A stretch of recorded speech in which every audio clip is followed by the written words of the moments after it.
പരിശുദ്ധ അമ്മയ്ക്കും തിരുക്കുമാരനും ഒരായിരം നന്ദി പറയുന്നു. എനിക്ക് കിട്ടിയ വലിയൊരു അനുഗ്രഹത്തെ പറ്റി പറയാനാണ് ഞാനിവിടെ നിൽക്കുന്നത്. എൻ്റെ പേര് മെവിൻ സന്തോഷ്. ഞാൻ വരുന്നത് ആലപ്പുഴ ജില്ലയിലെ മുട്ടാർ എന്ന സ്ഥലത്തു നിന്നാണ്. സെൻറ്റ് ജോർജ് ഇടവകയാണ് എൻ്റെ പള്ളി. എനിക്ക് കിട്ടിയ അനുഗ്രഹം എന്ന് പറഞ്ഞു കഴിഞ്ഞാൽ, ഞാൻ പുറത്തോട്ട് ജോലി നോക്കുന്നുണ്ടായിരുന്നു. ഇപ്പം വർക്ക് ചെയ്തുകൊണ്ടിരുന്നത് മാരിയറ്റ് എന്ന് പറഞ്ഞ ഹോട്ടൽ ചെയിനിലെ ഫൈനാൻസിലായിരുന്നു. അതേ ജോലി തന്നെ ഞാൻ പുറത്തോട്ട് നോക്കുന്നുണ്ടായിരുന്നു. ഞാനിവിടെ വന്ന് ഉടമ്പടി എടുത്ത് ഒരു മാസം കഴിഞ്ഞപ്പോഴേക്കും എനിക്ക് അവരടുത്ത് ദുബായിൽ തന്നെ ഞാനവിടുത്തെ അപ്ലൈ ചെയ്തിട്ടുണ്ടായിരുന്നു, മാരിയറ്റിൻ്റെ തന്നെ ഒരു പ്രോപ്പർട്ടിയിൽ. അവിടെ നിന്ന് എനിക്ക് കോള് വരികയും 13-ാം തീയതി കോള് വരികയും അത് കഴിഞ്ഞിട്ട് എനിക്ക് 20-ാം തീയതി ഫൈനാൻസ് ഡയറക്ടറുടെയും ഫിനാൻസ് മാനേജറുടെ ടീംസിൽ വീഡിയോ കോളിൽ എനിക്ക് ഇൻ്റർവ്യൂ കണ്ടക്ട് ചെയ്യുകയും ചെയ്യുമായിരുന്നു.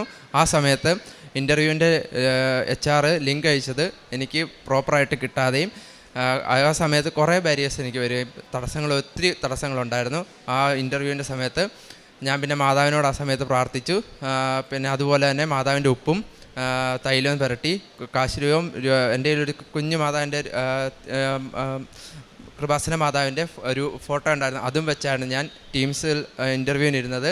ആ സമയത്ത് എനിക്ക് പ്രോപ്പറായിട്ട് കമ്മ്യൂണിക്കേറ്റ് ചെയ്യാനോ ഒന്നും പറ്റുന്നില്ലായിരുന്നു. പ്രീവിയസ്ലി ഒക്കെ കുറേ ഇൻ്റർവ്യൂസ് കണ്ടക്ട് ചെയ്തപ്പോൾ അതെല്ലാം എനിക്ക് കോൺഫിഡൻസ് ഉണ്ടായിരുന്നു. പക്ഷേ അവർ ഷോർട്ട് ലിസ്റ്റ് ചെയ്തതെന്നും ഡയറക്ടർ ഓഫ് ഫൈനാൻസ് ഒക്കെ ആയിരുന്നു ഇൻ്റർവ്യൂ കണ്ടക്ട് ചെയ്തത്.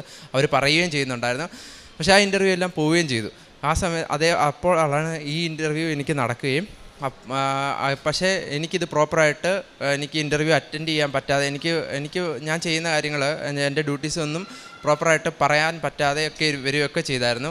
നെറ്റ്വർക്ക് ഇഷ്യൂസും അങ്ങനെയും ഭയങ്കര ചൂടുമൊക്കെ, അങ്ങനെ കുറേ ഇഷ്യൂസ് ഉണ്ടായി ആ സമയത്ത്. ഞാനപ്പോൾ അമ്മയോട് ഇൻ്റർവ്യൂ കഴിഞ്ഞിട്ട് ഇറങ്ങിയപ്പോൾ വീട്ടിൽ വെച്ചായിരുന്നു ഇൻ്റർവ്യൂ, ഫോണിലായിരുന്നു കണ്ടക്ട് ചെയ്തത്. അമ്മയോട് ഇറങ്ങിയപ്പോൾ പറയുകയും ചെയ്തു, എൻ്റെ അമ്മയോട് ഞാൻ പറയുകയും ചെയ്തു, അമ്മ ഇൻ്റർവ്യൂ കിട്ടാൻ എനിക്ക് ജോബ് കിട്ടാൻ ചാൻസ് കുറവാണെന്ന് പറഞ്ഞു. കുറച്ച് നാൾ കഴിഞ്ഞപ്പോഴേക്കും അവിടുന്ന് എന്നെ വിളിക്കുകയും ചെയ്തു. അവിടുന്ന് HR വിളിച്ചിട്ട് ചോദിച്ചു, നിന്നെ സെലക്റ്റഡ് ആയിട്ടുണ്ട്, ബാക്കിയുള്ള പ്രോസസ്സിന് വേണ്ടിയിട്ട് ഞാൻ മെയിലിടുന്നുണ്ട്. അത് കഴിഞ്ഞപ്പോൾ ആ പ്രോസസ്സിനുള്ള ഇതെല്ലാം ചെയ്യുകയും ഇൻറ്റേർണൽ ട്രാൻസ്ഫറാണ് ഞങ്ങൾക്ക് മീൻസ് ആ പ്രോപ്പർട്ടിയിലേക്ക് തന്നെയാണ് ഞാൻ പോകുന്നത്. അപ്പോൾ നല്ലൊരു പ്രോപ്പർട്ടിയിലേക്കാണ് ഞാൻ ആഗ്രഹിച്ച സ്ഥലത്ത് തന്നെ ഞാൻ ഉടമ്പടിയിൽ വെച്ചിട്ടുണ്ടായിരുന്നു. ആദ്യത്തെ ഇത് തന്നെ വെച്ചത് എൻ്റെ ജോലിയുടെ ഇതായിരുന്നു. ആ സ്ഥലത്തേക്ക് തന്നെ നല്ലൊരു സ്ഥലത്ത് നല്ലൊരു ജോലി നല്ലൊരു ഇതിലേക്കുമാണ് എനിക്ക് മാതാവ് അനുഗ്രഹിച്ചത്. അതല്ലാതെ തന്നെ ഈ ജോലി കുറേ എനിക്ക് നേരത്തെ വന്നെന്ന് ഞാൻ പറഞ്ഞല്ലോ, അതെല്ലാം പോസ്റ്റ്പോണ്ട് ആയതിൻ്റെ റീസൺ, എല്ലാം ഷോർട്ട് ലിസ്റ്റ് ചെയ്ത് പോസ്റ്റ്പോണ്ട് ആയതിൻ്റെ റീസൺ എന്ന് പറഞ്ഞാൽ എനിക്ക് ഗോൾ ബ്ലാഡറിൽ സ്റ്റോൺ ഫോം ചെയ്തായിരുന്നു കഴിഞ്ഞ ഒക്ടോബർ തൊട്ട്. ആ സമയത്തൊക്കെ ഇൻ്റർവ്യൂ എല്ലാം അറ്റൻഡ് ചെയ്യുന്നുണ്ട്. പക്ഷേ അതുപോലെ തന്നെ ഭയങ്കര വൊമിറ്റിങ്, അത് ഇച്ചിരി സിവിയറായി. ഞാൻ ഡോക്ടറെ കൺസൾട്ട് ചെയ്തു, ഹോസ്പിറ്റൽസ് എല്ലാം കയറി ഡോക്ടറെ കൺസൾട്ട് ചെയ്തു. അപ്പോൾ ഡോക്ടർ പറഞ്ഞത് ഇത് ഓപ്പറേറ്റ് ചെയ്ത് തന്നെ ചെയ്യണം. അപ്പോൾ അതിൻ്റെ ഫർദർ പ്രോസസ്സിലായിരുന്നു. ആ ഒരു ഇത് നടക്കുന്നതിൻ്റെ ഇടയ്ക്കെല്ലാം ഇൻ്റർവ്യൂ അറ്റൻഡ് ചെയ്ത് അതെല്ലാം എനിക്ക് 2-3 ഷോർട്ട് ലിസ്റ്റ് ചെയ്യുകയൊക്കെ ചെയ്തായിരുന്നു. അത് നല്ലതുമായിരുന്നു. അപ്പോൾ ഇതെല്ലാം എനിക്ക് അത് കഴിഞ്ഞിട്ട് അവർ തിരിച്ച് മെയിലിടും, ഇവിടെ ഇൻറ്റേർണലി ഞങ്ങൾ സെലക്ട് ചെയ്തു, സോറി എന്ന് പറഞ്ഞ്. അപ്പോൾ എനിക്ക് ഭയങ്കര വിഷമമുണ്ടായിരുന്നു. പിന്നെയാണ് ഈ ഓപ്പറേഷൻ എനിക്ക് ഒരു ലൈബിലിറ്റീസ് ഈ ഓപ്പറേഷൻ കണ്ടക്ട് ചെയ്തത് വഴി എനിക്ക് ഒരു ലൈബിലിറ്റീസും ഫിനാൻഷ്യലി വന്നിട്ടില്ല. എല്ലാം കമ്പനി ഇൻഷുറൻസിൽ മാതാവ് എല്ലാം നടത്തി. പക്ഷേ അത് കാര്യം പറയാൻ ഞാൻ ഈ ഇൻഷുറൻസ് കമ്പനിയിൽ ഇതിൻ്റെ ഡീറ്റെയിൽസിന് വേണ്ടിയിട്ടെല്ലാം വിളിച്ചപ്പോൾ അവർ പറഞ്ഞു, ഈ ഓപ്പറേഷൻ്റെ ഒരു എസ്റ്റിമേറ്റ് ഞാൻ ഡോക്ടറെ മീൻസ് ഹോസ്പിറ്റലിൽ നിന്ന് മേടിച്ചിട്ടുണ്ടായിരുന്നു. അറൗണ്ട് 1.5 ലാഖിനോട് അടുത്ത് വരുന്നുണ്ടായിരുന്നു ഓപ്പറേഷൻ മാത്രം. അപ്പോൾ അവർ പറഞ്ഞു, ഈ ഓപ്പറേഷൻ്റെ ഇത്ര പെർസെൻറ്റേജ് ഏതാണ്ട് 10-20% എങ്ങാണ്ട് കൊടുക്കണം, 30,000 എങ്ങാണ്ട് നമ്മുടെ കയ്യിൽ നിന്ന് ഇൻ ഹാൻഡ് കൊടുക്കണം എന്ന് പറഞ്ഞായിരുന്നു. അതൊന്നും ഇല്ലാതെ ഓപ്പറേഷൻ ഫുള്ളി എൻ്റെ കമ്പനി ഇൻഷുറൻസിൽ ക്ലിയർ ആയി പോവുകയും ചെയ്തു. എനിക്ക് നല്ല ഒരു ബുദ്ധിമുട്ടോ ഒന്നും വന്നില്ലായിരുന്നു ഈ ഓപ്പറേഷൻ വഴി. ജസ്റ്റ് കയറി നമ്മൾ ഒരു ഡോക്ടറെ കൺസൾട്ട് ചെയ്തിട്ട് ഇറങ്ങുന്ന പോലെ ഓപ്പറേറ്റ് ചെയ്ത് ചെറിയൊരു പേടിയൊക്കെ ഉണ്ടായിരുന്നു. പക്ഷേ ആ ഡോക്ടർ ഭയങ്കര കോപ്പറേറ്റീവ് ആയിരുന്നു. ഈ ജനറൽ സർജനെ ഞാൻ കൺസൾട്ട് ചെയ്തപ്പോൾ റാൻഡമായിട്ടാണ് ഞാൻ ഇത് ചെയ്തത്. പുഷ്പേരി എന്ന് പറഞ്ഞ അവിടെ ഹോസ്പിറ്റലായിരുന്നു. അപ്പോൾ അവിടെ ചെന്ന് കയറിയപ്പോൾ മാതാവിൻ്റെ ഫോട്ടോ, ഒരു പത്രത്തിലെ ഒരു ഫോട്ടോ ഡോക്ടറിൻ്റെ പുറകിൽ ഒട്ടിച്ച് വെച്ചു. അപ്പോൾ ഞാൻ ഡോക്ടറോട് ചോദിച്ചു ഇതെവിടെ, അപ്പോൾ ഡോക്ടർ പോകാറുണ്ടെന്നൊക്കെ ചോദിച്ചു. ആ ഡോക്ടർ പറഞ്ഞ് എൻ്റെ ഒരു മീൻസ് ഒരു പേഷ്യൻ്റ് എന്നാണ്, ഞാൻ അവിടെ ഒട്ടിച്ച് വെച്ചാണ്. അപ്പോൾ എനിക്ക് ഇച്ചിരി കൂടെ വിശ്വാസമായി.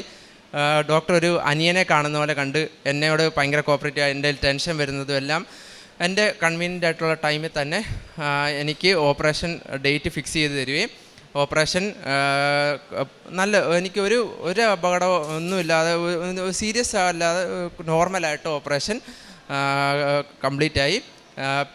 ഒരു ദിവസത്തിനുള്ളിൽ പിറ്റേ ദിവസം തന്നെ പോകാമായിരുന്നു. പക്ഷേ എനിക്കൊരു ചെറിയ പേടിയുള്ളതുകൊണ്ട് ഡോക്ടർ പറഞ്ഞു നീ ഒരു ദിവസം അവിടെ കഴിഞ്ഞിട്ട് പൊക്കോ, കുഴപ്പമില്ലെന്ന് പറഞ്ഞു. അങ്ങനെ എല്ലാം കംപ്ലീറ്റ് ആയി പോരാൻ പറ്റി. ഈ ഓപ്പറേഷന് വേണ്ടിയിട്ടാണ് മാതാവ് എൻ്റെ പോസ്റ്റ്പോൺ ചെയ്തത്. ഇൻ കേസ് ആ ജോലിയൊക്കെ കിട്ടി പോയിരുന്നെങ്കിൽ ഞാൻ തിരിച്ചു വരേണ്ടി വരും. ഈ ഗോൾ ബ്ലാഡറിലെ ഈ ഇഷ്യൂ നമ്മളിപ്പോൾ ഫ്ലൈറ്റ് ചെയ്യുകയാണെങ്കിൽ ഇപ്പോൾ നമ്മൾ ട്രാവൽ ചെയ്യുമ്പോൾ വന്നു കഴിഞ്ഞാൽ നമുക്ക് ഇതിൻ്റെ പെയിൻ ഭയങ്കര പെയിനാണ്. ഭയങ്കര വൊമിറ്റിംഗ് ആയിരിക്കും, വൊമിറ്റിംഗ് ടെൻഡൻസി ആയിരിക്കും. പക്ഷേ അതുപോലെ തന്നെ ഭയങ്കര പെയിൻ ആയിരിക്കും.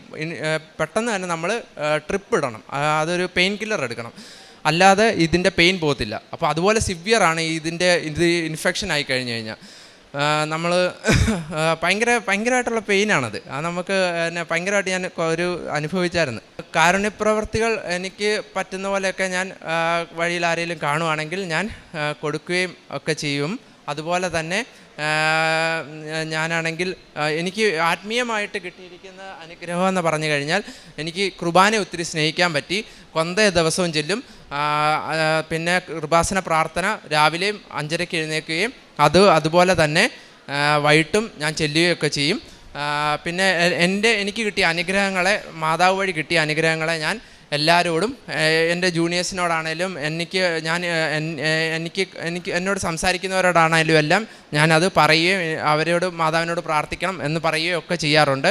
അതുപോലെ തന്നെ ഞാൻ പത്രം എല്ലാവർക്കും കൊടുക്കാറുണ്ട്.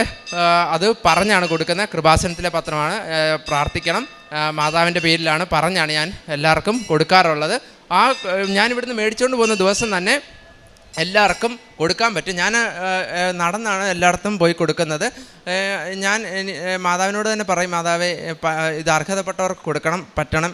ചിലവർക്ക് കൊടുക്കുമ്പോൾ ഭയങ്കര സന്തോഷമാണ്. ഞങ്ങൾക്ക് ഒരാൾക്ക് ഞാൻ കൊടുത്തപ്പോൾ ബസ്സേ വെച്ചാണ് ഞാൻ കൊടുത്തപ്പോൾ ആൾ പറഞ്ഞു എനിക്ക് ഈ മാസത്തെ കിട്ടിയില്ലായിരുന്നു, എനിക്ക് കിട്ടിയില്ലല്ലോ എന്ന് പറഞ്ഞ് വിഷമിച്ചിരിക്കുമായിരുന്നു. അവസാനത്തെ പത്രമായിരുന്നു, അത് പുള്ളിക്ക് കൊടുക്കാൻ പറ്റി. അങ്ങനെയൊക്കെ ഞാൻ ഇത് ചെയ്യാറുണ്ട്. പിന്നെ ആത്മീയമായിട്ട് നല്ല അനുഗ്രഹമാണ് ഈ ഉടമ്പടി എടുത്തത് വഴി എനിക്ക് ലഭിച്ചിരിക്കുന്നത്. ചീത്ത വാക്കുകളൊക്കെ ഞാൻ പണ്ട് ഉപയോഗിക്കായിരുന്നു. കൂട്ടുകാരായിട്ടൊക്കെ സംസാരിക്കുമ്പോഴൊക്കെ ഉടമ്പടി എടുത്തു കഴിഞ്ഞാൽ പിന്നെ അതൊന്നും സംസാരിക്കത്തില്ല. നല്ല വ്യക്തിയാകാൻ പറ്റി. ആത്മീയമായിട്ട് നല്ലൊരു സമാധാനം ഈ ഉടമ്പടി എടുത്തത് വഴി ഭയങ്കര സമാധാനവും നമുക്ക് നല്ലൊരു മാതാവിനോട് കൂടുതൽ കൂടുതൽ അടുക്കാൻ പറ്റി. അങ്ങനെ ഭയങ്കരമായിട്ട് തന്നെ മാതാവ് ഒരുപാട് അല്ലാതെയും ഒക്കെ അനുഗ്രഹിച്ചിട്ടുണ്ട്. കുറേ പ്രശ്നങ്ങളിൽ നിന്നെല്ലാം മാതാവ് എന്നെ രക്ഷിച്ചിട്ടുണ്ട്. ഒരുപാട് നന്ദി മാതാവിനോട് ഞാൻ ഈ അവസരത്തിൽ പറയുന്നു. 1000 നന്ദി. 1 സാമുവേൽ 18:14 കർത്താവ് കൂടെ ഉണ്ടായിരുന്നതിനാൽ എല്ലാ ഉദ്യമങ്ങളിലും ദാവീദ് വിജയം വരിച്ചു. മിബിൻ എന്ന ഈ മകൻ തൻ്റെ വിദേശത്ത് ജോലിക്ക് വേണ്ടിയുള്ള പരിശ്രമങ്ങളിൽ അതിൻ്റെ എല്ലാ കാര്യങ്ങളും സമയത്തിൻ്റെ പൂർണ്ണതയിൽ ക്രമീകരിക്കപ്പെടുകയും മകന് രോഗക്ലേശങ്ങളുണ്ടായിരുന്ന കാലത്ത് അത് മുഴുവനും പോസ്റ്റ്പോൺ ചെയ്ത് മാറ്റിവെക്കുകയും സുരക്ഷിതമായി ശുഭമാക്കുന്ന അമ്മ മാതാവിൻ്റെ സംരക്ഷണം മകന് ഈ തൊഴിൽ വിദേശത്ത് കണ്ടെത്തുവാനായി സാധിച്ചതിലൂടെ മകൻ സാക്ഷ്യപ്പെടുത്തുകയാണ്. ആദ്യം കിട്ടാതിരിക്കുകയും പലപ്പോഴും അതിൻ്റെ ഷോർട്ട് ലിസ്റ്റിൽ വരികയും ചെയ്തപ്പോൾ മകന് ആദ്യകാലങ്ങളിൽ ഓർത്തത് കിട്ടുന്നില്ലല്ലോ എന്നൊരു സങ്കടമായിരുന്നു. എന്നാൽ പിന്നീട് മനസ്സിലായി തനിക്കുള്ള ഒരു രോഗത്തിൻ്റെ ആ അസുഖം പൂർണ്ണമായി മാറ്റി സൗഖ്യപ്പെടുത്തി ആരോഗ്യത്തോടുകൂടി വിദേശത്തേക്ക് വിടുവാൻ വേണ്ടിയാണ് ആ നിയമനങ്ങൾ ഒരല്പമൊന്ന് വൈകിക്കുന്നതും ആ ആരോഗ്യം വീണ്ടെടുക്കുമ്പോൾ ആ നിമിഷം തന്നെ വിദേശത്തേക്ക് പോകുവാനുള്ള എല്ലാ കാര്യങ്ങളും മകന് അനുവദിച്ച് നൽകുകയും ചെയ്യുന്നു. മകൻ പറയുന്നുണ്ട്, ഭൗതികമായ ഈ നേട്ടത്തിനപ്പുറം ആത്മീയമായ വളർച്ചയും ദൈവികമായ കാഴ്ചപ്പാടുകളും വിശുദ്ധ കുർബാനയോടുള്ള സ്നേഹവും അത് മകനിൽ രൂപപ്പെട്ടു വന്ന അത് വർദ്ധിച്ചതിൻ്റെ സന്തോഷമാണ് സാക്ഷ്യത്തിലൂടെ പങ്കുവയ്ക്കുന്നത്. ഇത്തരം ചെറുപ്പക്കാർ അമ്മ മാതാവിൻ്റെ ഈ അൾത്താരയിൽ നിന്ന് ലോകത്തോട് ഞങ്ങൾ യേശുവിനെ സ്നേഹിച്ച് ആരാധിക്കുന്നു, അവൻ്റെ വിശുദ്ധ കുർബാനയിൽ നിരന്തരം പങ്കുചേരുവാൻ തിഷ്ഠതയോടുകൂടി ഞങ്ങൾ ചുവട് വയ്ക്കുന്നു. അമ്മ മാതാവിൻ്റെ സംരക്ഷണയിൽ ഞങ്ങളുടെ ജീവിതം അനുഗ്രഹിക്കപ്പെടുന്നു എന്ന് പ്രഘോഷിക്കുമ്പോൾ അത് കാലത്തിനും ലോകത്തിനും നൽകുന്ന വലിയ സന്ദേശമാണ്. പരിശുദ്ധ ഉടമ്പടി മാതാവ് കൃപാസനത്തിൽ പ്രത്യക്ഷപ്പെട്ട അമ്മയിലൂടെ ഏതൊരു മകനും ഏതൊരു മകളും ഈ ആലയത്തിൽ പ്രത്യാശയുടെ ജീവിതത്തെ സമർപ്പിക്കുന്നുവോ അവരോരോരുത്തരും അവരുടെ ജീവിതത്തിൻ്റെ ഏതൊരു ഉദ്യമത്തിനും വിജയിക്കും വരെ അമ്മ കൂടെ നിൽക്കുകയും ഈശോ അനുഗ്രഹിക്കുകയും ചെയ്യുമെന്ന് അതിൻ്റെ സാക്ഷ്യമാണ് ഈ മകൻ ഈ അൾത്താരയിൽ പങ്കുവെച്ചത്. മകന് ലഭിച്ച അനുഗ്രഹങ്ങൾക്ക് നന്ദി പറഞ്ഞുകൊണ്ട് കരങ്ങളടിച്ച് ഈ സാക്ഷ്യം നമുക്ക് സമർപ്പിക്കാം. അത്യപൂർവ ദൈവാനുഭവങ്ങൾ ഇനി നിങ്ങൾക്കും സ്വന്തം. ഈ യൂട്യൂബ് ചാനൽ ഇതുവരെ സബ്സ്ക്രൈബ് ചെയ്തിട്ടില്ലെങ്കിൽ ഇപ്പോൾ തന്നെ സബ്സ്ക്രൈബ് ചെയ്യുക. ഈ വീഡിയോ ഇപ്പോൾ തന്നെ നിങ്ങളുടെ സുഹൃത്തുക്കൾക്ക് ഷെയർ ചെയ്തുകൊണ്ട് കർത്താവിൻ്റെ പ്രേക്ഷിതരാകുക.